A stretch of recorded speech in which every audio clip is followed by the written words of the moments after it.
নমস্কাৰ বন্ধুসকল আজি মই আপোনালোকৰ কাৰণে 40,000তকৈ অধিক চাকৰি আপডেট লৈ আহিছোঁ।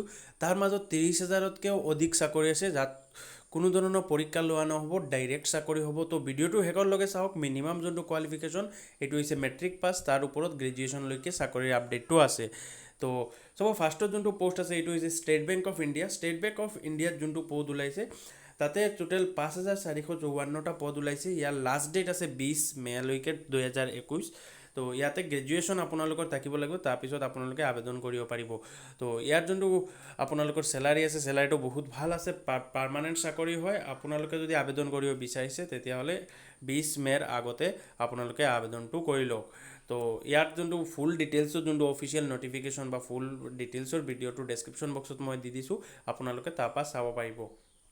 নেক্সট যোনটো পদ আছে এইটো ওলাইছে অইল ইণ্ডিয়া লিমিটেড। অইল ইণ্ডিয়াৰ দুলিয়াজান মানে ডিব্ৰুগড়ত পদ ওলাইছে। টোটেল 119টা পদ আছে। তাতে ৱাক ইন ইণ্টাৰভিউ হৈ আছে। ৱাক ইন ইণ্টাৰভিউ আপোনালোকৰ 24 মেৰ পৰা 22 জুনলৈকে ৱাক ইন ইণ্টাৰভিউ চলি আছে। ৱাক ইন ইণ্টাৰভিউ যোনে গম নাপায় তেওঁলোকক কৈছোঁ, ৱাক ইন ইণ্টাৰভিউ মানে নিজৰ ডকুমেণ্টখিনি লৈ আপোনালোকে যাব, যোনটো এড্ৰেছ থাকিব। তো তাতে গৈ কেতিয়াবা চাকৰি হয়, অকল ডকুমেণ্টখিনি চাই চাকৰি দি দিয়ে, কেতিয়াবা ইণ্টাৰভিউ লোৱা হয়। মেক্সিমাম টাইমত ৰিটেন পৰীক্ষা লোৱা নহয়। তো এইটো ডাইৰেক্ট চাকৰি বুলি আপোনালোকে ভাবিব পাৰিব। ইয়াৰ কাৰণে কোৱালিফিকেশ্যন আছে, মিনিমাম হায়াৰ ছেকেণ্ডাৰী পাছ লাগিব, আৰু তাৰ ওপৰত আপোনালোকৰ ডিগ্ৰী লাগিব, নহ'লে ITI হ'লেও হ'ব, ডিপ্ল'মা হ'লেও হ'ব। যিকোনো এটা যদি আপোনালোকৰ আছে তেতিয়াহ'লে আপোনালোকে গৈ আবেদন কৰিব পাৰিব। ইয়াৰ ফুল যোনটো ডিটেইলছৰ ভিডিঅ' মই ডেছক্ৰিপশ্যন বক্সত দি দিছোঁ, তাৰপৰা চাব পাৰিব। নেক্সট যোনটো পোষ্ট আছে এইটো হৈছে শিৱসাগৰ আৰু শিলচৰত পদ ওলাইছে। তো তাতে ডাইৰেক্ট চাকৰি হয়, মেট্ৰিক পাছ লাগিব, এপ্ৰেণ্টাইজৰ পদ হয়। যোনে মেট্ৰিক পাছ আছে তেওঁলোকে আবেদন কৰিব পাৰিব। মই ডেছক্ৰিপশ্যন বক্সত আপোনালোকক লিংক দি দিছোঁ ফুল ডিটেইলছত ভিডিঅ', তো এইটো আপোনালোকে চাব পাৰিব। নেক্সট যোনটো পদ ওলাইছে এইটো হৈছে অসমৰ চবকেইটা গাঁৱত, অসমত 30,000তকৈ অধিক গাঁও আছে। তো চবকেইটা গাঁৱত চাকৰি ওলাইছে।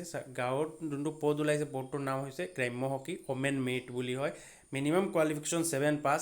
তো আপোনাৰ যদি ঘৰত কোনোবাৰ জব কাৰ্ড আছে বা আপোনাৰ নিজৰ যদি জব কাৰ্ড আছে আৰু যদি আপোনালোকৰ SHG নাম আছে, যিকোনো এটা হ'লেও হ'ব, তাৰপিছত আপোনালোকে আবেদনটো কৰিব পাৰিব।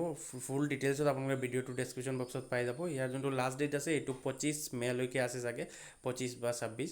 তো আপোনালোকে এইটো ফুল ডিটেইলছত ভিডিঅ'টো যদি আপোনালোকে চাই আছে তেতিয়াহ'লে আবেদন কৰোঁ। ইয়াতে কোনো ধৰণৰ পৰীক্ষা লোৱা নহ'ব, ডাইৰেক্ট চাকৰি হ'ব। আগতেও পদ ওলাইছে, তো এতিয়া আকৌ ওলাইছে, আপোনালোকে এইটো পদত আবেদন কৰি লওক। নেক্সট যোনটো পোষ্ট হৈছে এইটো DSSB চাকৰি ওলাইছে। টোটেল 7,236টা পদ ওলাইছে। ইয়াতে আপোনালোকৰ যোনে মেট্ৰিক পাছ আছে বা হায়াৰ ছেকেণ্ডেৰী পাছ, ডিগ্ৰী আছে বা চিটেট পাছ কৰি বহুত ল'ৰা ছোৱালী আছে এনে বহি আছে, তেওঁলোকৰ কাৰণে এইটো বহুত ভাল এটা খবৰ হয়। তো আপোনালোকৰ কাৰণে ভেকেঞ্চি ওলাইছে। টোটেল 7,000তকৈ অধিক ভেকেঞ্চি আছে, আপোনালোকে আবেদন কৰিব পাৰিব। অনলাইন আবেদন হয়, চেণ্ট্ৰেলৰ গভৰ্ণমেণ্টৰ আণ্ডাৰত চাকৰি হয়। তো ফুল ডিটেইলছৰ যোনটো ভিডিঅ' আপোনালোকে ডেছক্ৰিপশ্যন বক্সত পাই যাব। তো সেই ভিডিঅ'খিনি চালে আপোনালোকে ইনফৰ্মেশ্যনটো পাই যাব। তো ইয়াতে পৰীক্ষা লোৱা হ'ব, ৰিটেন পৰীক্ষা লোৱা হ'ব। তো বন্ধুসকল যদি আপোনালোকে আবেদন কৰিব বিচাৰিছে তেতিয়াহ'লে কৰিব পাৰিব। তো ফুল ইনফৰ্মেশ্যনটো আপোনালোকে ডেছক্ৰিপশ্যন বক্সত চাই দেখিব পাৰিব।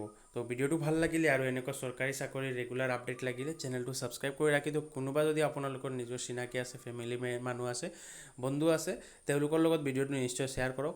আপোনালোকৰ এটা শ্বেয়াৰে আমাক ইনস্পায়াৰ কৰে। তো নেক্সট ভিডিঅ'ত আমি আকৌ লগ পাম নতুন কিবা আপডেটৰ লগত। তেতিয়ালৈকে ধন্যবাদ বন্ধুসকল।